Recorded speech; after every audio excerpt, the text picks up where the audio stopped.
Good morning students. कैसे हैं आप लोग? आई होप अच्छे होंगे और स्टडी अच्छे से कर रहे होंगे। आज हम एक नए चैप्टर को स्टार्ट कर रहे हैं। बड़ा अच्छा चैप्टर है, लाइंस एंड एंगल्स है, chapter number 6, lines and angles. तो स्टार्ट करें बिना किसी देरी के। सबसे पहले छोटी छोटी डेफिनेशन है वो डिस्कस करेंगे, फिर थ्योरम पे आएंगे हम। तो पहला पॉइंट है line. Line is a set of infinite points that has no end points.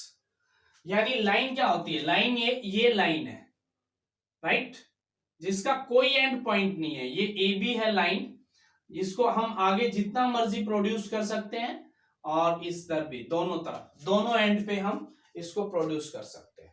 यानी हैज नो एंड पॉइंट्स, कोई एंड पॉइंट नहीं है, दोनों तरफ एक्सटेंड किया जा सकता है, तो वो है लाइन होती है। इसको डिनोट कैसे करते हैं? It is denoted by, it is denoted A B के ऊपर ऐसे दोनों तरफ एरो लगाते हैं, क्योंकि ए बी है ना, ए बी दोनों साइड में एक्सटेंड हो सकती है। नेक्स्ट है line segment. Line segment is a part of a line that has two end points. It is a finite length, यानी ये फिक्स है, ये यहां से यहां तक है, ये ए और बी टू एंड पॉइंट है, has two end points. It is a finite length, इसकी लेंथ है वो फिक्स होती है, ए बी ये फाइनाइट होती है, उसको हम कहते हैं लाइन सेगमेंट। कैसे डिनोट करते हैं? डिनोटेड बाय ए बी, और इसके ऊपर हम ये लगा देते हैं ऐसे, राइट। ए बी फिक्स है, एंड पॉइंट इसके फिक्स है, ए और बी दोनों एंड पॉइंट है, ये इधर ए इधर बी एंड पॉइंट है, इससे आगे नहीं बढ़ा सकते हम इसको। नेक्स्ट है रे is a part of line. रे है part of a line, line ये है, इसका ये लाइन का रे क्या होती है? एक पार्ट होता है, इसमें ए है वो फिक्स होता है with one and point, one and point, यहां ए है वो एंड पॉइंट है। It can be extended initially on one side, इसको एक साइड में, जैसे अब ए बी है, इसको एक साइड में एक्सटेंड हम करना, जितना मर्जी करना चाहे उतना एक्सटेंड कर सकते हैं। इसको डिनोट कैसे करेंगे? इसको डिनोट करेंगे ए बी ऐसे, और इस साइड में एरो लगा देंगे, इसका मीनिंग है इस साइड में हम इसको एक्सटेंड कर सकते हैं, राइट। तो रे is a part of line, line का एक पार्ट होता है जिसका एक पॉइंट एंड होता है, एंड पॉइंट होता है, और दूसरी तरफ हम एक्सटेंड कर सकते हैं। उसके बाद है concurrent lines. Three or more distinct lines are said to be concurrent. जैसे ये लाइनें हैं, थ्री आर मोर, ये थ्री लाइनें हो गई, और ले लीजिए चाहे ये फोर, यानी three or more distinct lines are said to be concurrent. कब? If each of them passes through the point, passes through the same point. अब ये लाइनें हमने ली, ये सभी एक फिक्स पॉइंट ओ से पास हो रही है, इस पॉइंट से पास हो रही है, इसका मीनिंग हो गया these lines are concurrent, these lines are concurrent. यानी concurrent lines, three or more distinct lines are said to be concurrent if each of them passes through same point, right? Next है angle. An angle is formed by two rays. Angle है two rays form करता है, कैसे? इस type से बनता है angle, ए ऐसे, ये होता है एंगल ना। यानी the angle is formed by two ray having same initial point. Two ray है, इसमें इनिशियल पॉइंट है वो सेम है, इनिशियल पॉइंट है वो सेम है इसमें, minute,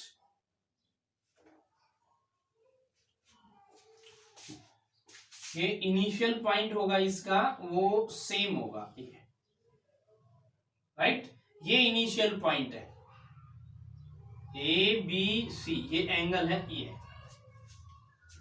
an angle is formed by two रे, टू रे है, रे अभी हमने बताया एक एंड फिक्स होता है और दूसरी तरफ एक्सटेंड कर सकते हैं, तो ये ए बी रे है और ये ए सी रे है, ये टू रेज है हैविंग सेम इनिशियल पॉइंट, दोनों का ये इनिशियल पॉइंट ये वाला ये पॉइंट है वो सेम है, इनिशियल पॉइंट ए सेम है, द इनिशियल पॉइंट इज, इस पॉइंट को इनिशियल पॉइंट को इसको हम क्या कहते हैं, इसको वर्टेक्स कहते हैं, इनिशियल पॉइंट को वर्टेक्स कहते हैं, और जो ए बी और ए सी है, A B and A C two rays are called arms, ये आर्म्स होती है, राइट। नेक्स्ट है types of angles, types of angle कौन कौन सी टाइप्स है एंगल्स की, acute angle, an angle whose measure lies between 0 degree and 90 degree means ये angle,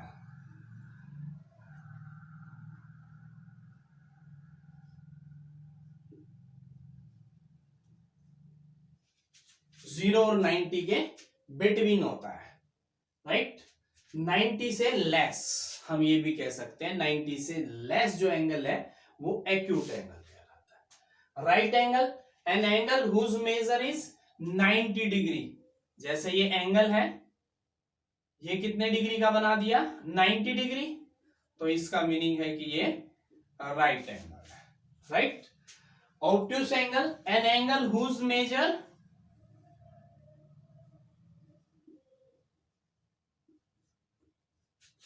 an angle whose measure lies between 90 and 180, यानी 90 से ग्रेटर हो, 90 से लेस एक्यूट हो गया, 90 पे राइट हो गया, 90 से ग्रेटर और 180 से लेस, वो होगा obtuse angle. Straight angle, an angle whose measure 180, यानी 180 इस टाइप से, ये पॉइंट है ये ए बी, यानी इस एंगल को अगर हम मेजर करें तो ये एंगल कितना होना चाहिए 180, यदि एंगल 180 है तो इसका मीनिंग हो गया स्ट्रेट एंगल है, straight angle. Reflex angle, an angle whose measure, reflex angle देखो ये होता है रिफ्लेक्स एंगल, ये ए ये ओ और ये बी, ये रिफ्लेक्स एंगल है। An angle whose measure lies between 180 and 360, reflex angle 180 और 360 के बीच में लाई करता है, यानी 180 पे तो स्ट्रेट एंगल हो गया, 180 से ग्रेटर हो और 360 से लेस हो तो वो क्या कहलाएगा रिफ्लेक्स एंगल होगा, right.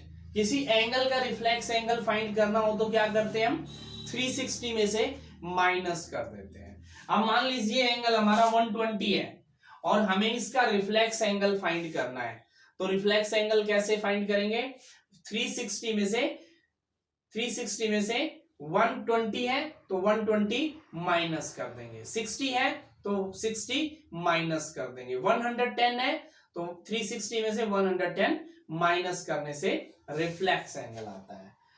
Adjacent angle, two angles are called adjacent angles if they have a common vertex, जैसे ये है, ये हो गया, ये एंगल है ए बी ये, और इसको सी दे दो, इसको डी दे दो, राइट।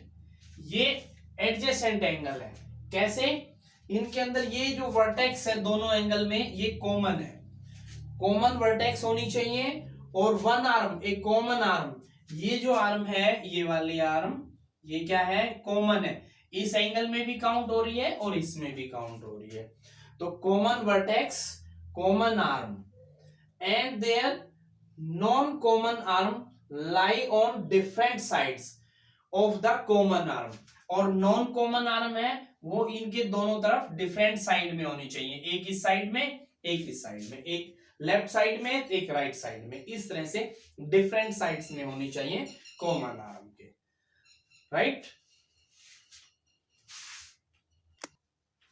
नेक्स्ट है linear pair, two adjacent angles whose non common arms are opposite ray are said to be set to form a linear pair.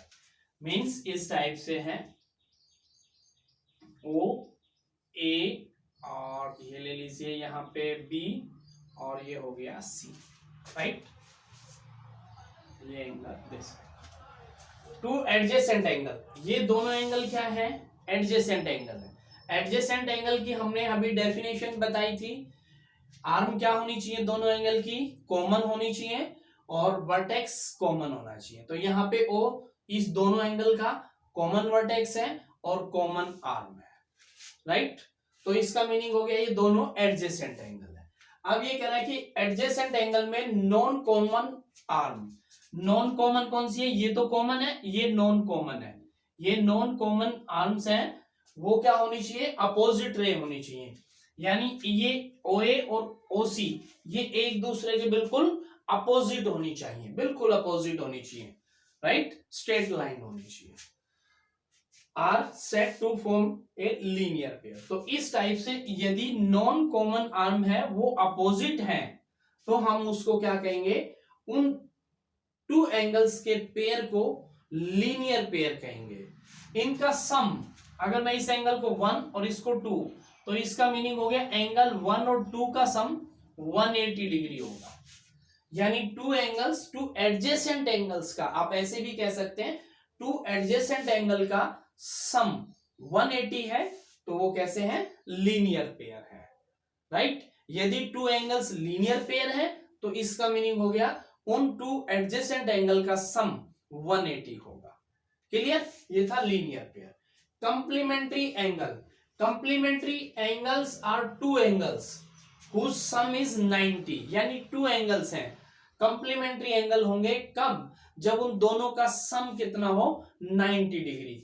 मान लीजिए ये यहां पे ए और बी टू एंगल है, ये ए और बी टू एंगल है, यदि इन दोनों का सम 90 डिग्री है तो हम कह सकते हैं कि ये कंप्लीमेंट्री एंगल है।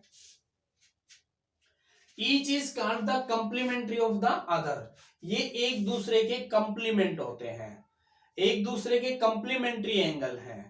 यदि मान लीजिए ए की वैल्यू, ए एंगल 30 डिग्री है तो इसका कंप्लीमेंट्री एंगल क्या होगा, 60 डिग्री होगा, 90 में से माइनस कर देंगे, राइट। नेक्स्ट है supplementary angle. Supplementary angle are two angles whose sum is 180। जैसे इसमें 90 डिग्री है, ऐसे ही उसके अंदर क्या होता है, सप्लीमेंट्री में टू एंगल्स, यानी कोई भी ए और बी टू एंगल हैं तो उनका सम कितना होना चाहिए, 180 होना चाहिए। 180 है तो टू एडजेसेंट एंगल्स का सम 180 है तो क्या कहलाएंगे, सप्लीमेंट्री एंगल कहलाएंगे। Each is called the supplementary of the other. A B का सप्लीमेंट्री एंगल है और बी ए का सप्लीमेंट्री एंगल है। अब मान लीजिए ए हमारे पास 60 डिग्री है, ए कितना है, 60 डिग्री है, तो इसका कंप्लीमेंट्री एंगल कौन सा हुआ, बी। तो बी कितना होगा, 180 में से 60 माइनस करेंगे, 180 में से 60 माइनस कर देंगे तो वो क्या आ जाएगा, ए का कंप्लीमेंट्री एंगल आ जाएगा। क्लियर। उसके बाद आता है angle at a point. Angle at a point, ये एक पॉइंट है, इसके ऊपर देखो कितने भी एंगल बन सकते हैं। ये देखिए, ये देखिए, ये कितने भी एंगल हम बना सकते हैं और हम देखें इन सभी का सम, इन एंगल्स का सम 360 होता है। Angle at a point, at a point sum of angle at a point is 360, right. इस पॉइंट के ऊपर जितने भी एंगल बनेंगे सबको का सम कितना होगा, 360 होगा, at a angle at a point, right. उसके बाद है vertical opposite angle when two lines are intersecting. यानी ये टू लाइन है, स्ट्रेट लाइन, ये ध्यान रहे स्ट्रेट लाइन होनी चाहिए। ये टू स्ट्रेट लाइन है, ए बी, ये ए बी और ये C D, two straight line है, इंटरसेक्ट कर रही है ओ पॉइंट पे। Vertically opposite angle when two lines are intersect each other they form a four angle. तो इस तरह से ये फोर एंगल बना रही है, A B C D, right. Two lines intersect कर रही हैं, और इंटरसेक्ट जब टू लाइन करती है तो 4 एंगल बनाती है, 4 एंगल, और वो 4 एंगल्स क्या कहलाते हैं? वर्टिकल अपोजिट एंगल कहलाते हैं। यानी A B C and D ये क्या है? Are vertical opposite angle, are vertical opposite angle है। A B C and D are vertical opposite angle, right. इसमें ए सी का अपोजिट है, वर्टिकल अपोजिट एंगल है, यानी ए सी का अपोजिट एंगल है, इक्वल होगा, और बी डी ये वर्टिकल अपोजिट एंगल है। ए सी वर्टिकल अपोजिट एंगल है और बी और डी वर्टिकल अपोजिट एंगल है, ये एक दूसरे के इक्वल होते हैं, वर्टिकल अपोजिट एंगल कहते हैं। इनका हम कहीं पर भी क्वेश्चन में सोल्व करना हो, ए एंगल हमारे पास मान लो 40 डिग्री गिवन है, तो सी एंगल हमें फाइंड करना है, तो कैसे करेंगे? ए 40 है तो सी भी 40 होगा, क्यों? वर्टिकल अपोजिट एंगल है। ये स्ट्रेट लाइन है, अभी बताया था ऊपर एंगल स्ट्रेट लाइन है, तो इन दोनों एडजेसेंट एंगल का सम कितना होगा? 180 होगा।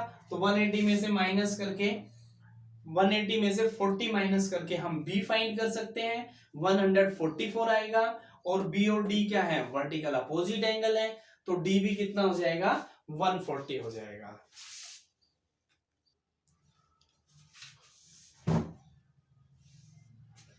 नेक्स्ट है angle made by a transversal on two parallel lines. Two parallel line है, यानी ये टू पैरेलल लाइन है, ये पैरेलल लाइन है L1 और L2, ये पैरेलल लाइन है, और ये है एक ट्रांसवर्सल लाइन जिसको हम कह सकते हैं L3 है। L1 L2 पैरेलल लाइन है और ये ट्रांसवर्सल लाइन है, राइट। अब इसमें एंगल बन रहे हैं, एंगल नाम दे देते हैं हम इनको 1 2 3 4 5 6 7 8, ये एंगल बने हुए हैं। अब इन एंगल्स में आपस में रिलेशन है, तो देखिए क्या क्या रिलेशन है। सबसे पहले हम लेते हैं इंटीरियर एंगल। तो इंटीरियर एंगल कौन कौन से हैं? इंटीरियर एंगल है अंदर वाले, यानी एंगल 3, एंगल 4, एंगल 5, एंगल 6, ये सभी 3 4 5 6 ये इंटीरियर एंगल है, राइट।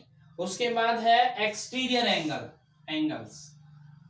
एक्सटीरियर एंगल कौन कौन से हैं? एक्सटीरियर एंगल्स जो बाहर की साइड में है, जैसे एंगल 1 1 2 7 8 1 2 7 8, ये क्या है? एक्सटीरियर एंगल है। उसके बाद है pair of corresponding angle.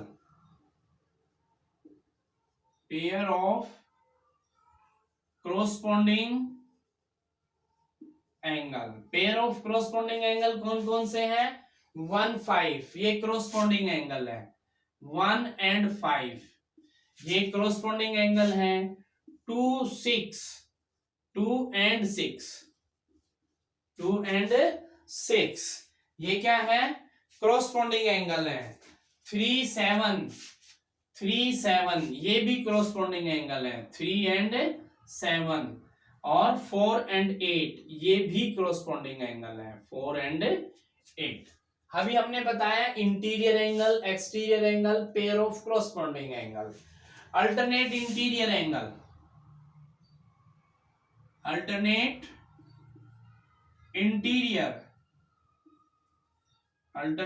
Interior angle कौन कौन से हैं? Alternate interior angle,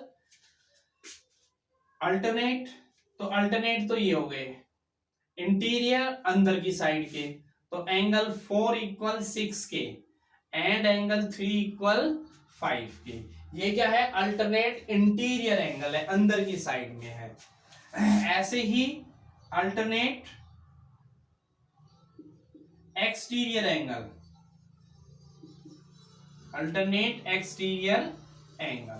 alternate angle 1 और 7, देखो 1 और 7 इक्वल होते हैं, कैसे? 1 3 है वर्टिकल अपोजिट, 3 7 के कोरस्पॉन्डिंग एंगल, अभी हमने बताया। तो 1 और 7 यहाँ पे क्या है, इक्वल होंगे, लेकिन ये एंगल कौन से कहलाएंगे, अल्टरनेट एक्सटीरियर एंगल। ऐसे ही 2 और 8 ये दोनों एक्सटीरियर अल्टरनेट एक्सटीरियर एंगल है, ये अल्टरनेट इंटीरियर एंगल है, राइट। को इंटीरियर एंगल, ये को इंटीरियर एंगल कौन से हैं, जो ये L1 और L2 जो पैरेलल लाइन है और इन पैरेलल लाइन को जो ट्रांसवर्सल लाइन कट कर रही है उसके बिटवीन जो एंगल बन रहे हैं वो होते हैं, वो क्या होते हैं, वो होते हैं को इंटीरियर एंगल, और इनका सम होता है हमेशा 180। 3 और 6 भी हैं, 3 + 6 ये को इंटीरियर एंगल है, इनका सम 180 होता है, राइट। तो पेयर ऑफ को इंटीरियर एंगल कहलाएंगे, इनका सम होगा वो 180 होगा। कोरोस्पोंडिंग एंगल,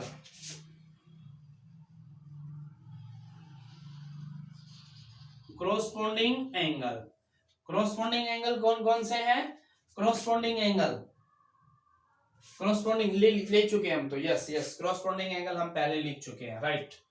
कोरोस्पोंडिंग एंगल हमने बता दिया, को इंटीरियर हमने बताया, alternate interior alternate exterior, pair of corresponding angle, exterior angle, interior angle का, ये सभी एंगल्स जो हमने डिस्कस किए हैं वो जब टू लाइंस पैरेलल होती हैं और एक ट्रांसवर्सल हो उस केस में ये एंगल बनते हैं। एक बार मैं फिर से रिपीट कर देता हूं, 1 और 5, राइट, 2 और 6, 4 और 8, 3 और 7 ये सभी कोरोस्पोंडिंग एंगल है और इक्वल होंगे।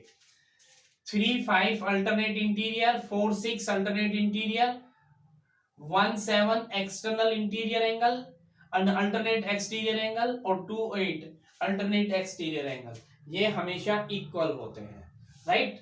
अब इसमें आता है एक थ्योरम आती है, sum of angle of triangle is 180।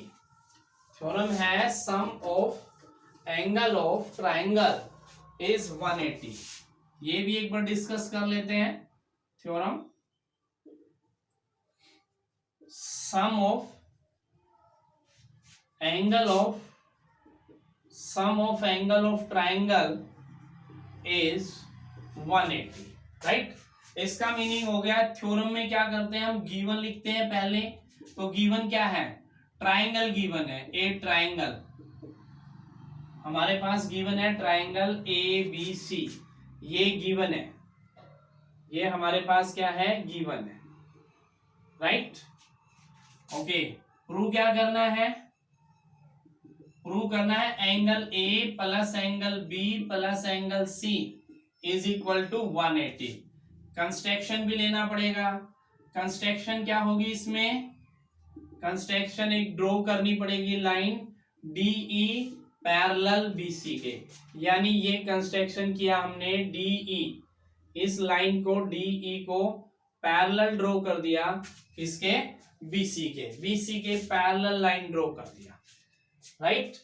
अब प्रूफ कैसे करेंगे, प्रूफ देखो इसका बिल्कुल सिंपल सा है। DE क्या है, DE पैरेलल है BC के, DE पैरेलल BC के, तो इसका मीनिंग क्या हो गया, एंगल DAB इक्वल आएगा एंगल B के, कैसे, अभी बताया था, alternate interior angle, alternate interior angle, right.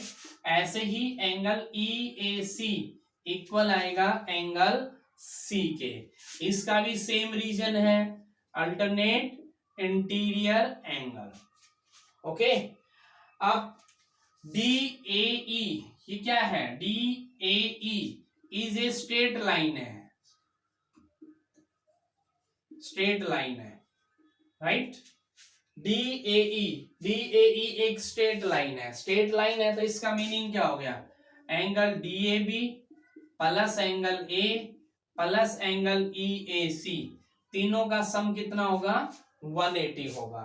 अब DAB किसके इक्वल है, इसको नंबर 1 दे दो, इसको 2 दे दो, फ्रॉम 1 एंड 2 से, फ्रॉम 1 एंड 2 से, 1 एंड 2 से इसके स्थान पे क्या रिप्लेस हो जाएगा, बी, ये ए, और इसके स्थान पे क्या लिख सकते हैं हम, सी, क्योंकि ये इसके इक्वल है। तो ये क्या आ गया 180। हमने प्रूव कर दिया तीनों एंगल का सम कितना है 180। ये छोटी सी थ्योरम है, सिंपल सी, और काफी इंपॉर्टेंट थ्योरम है। तो स्टूडेंट ये थे लाइंस एंड एंगल्स के कुछ इंस्ट्रक्शन थी, इंट्रोडक्शन थी, कुछ मेन डेफिनेशन थी, कुछ छोटी छोटी पॉइंट्स थे जो हमने एक्सप्लेन किए, और लास्ट में ये थ्योरम है, इसको आप अच्छे से एक बार देख लीजिए, काफी इंपॉर्टेंट है। Okay student, bye.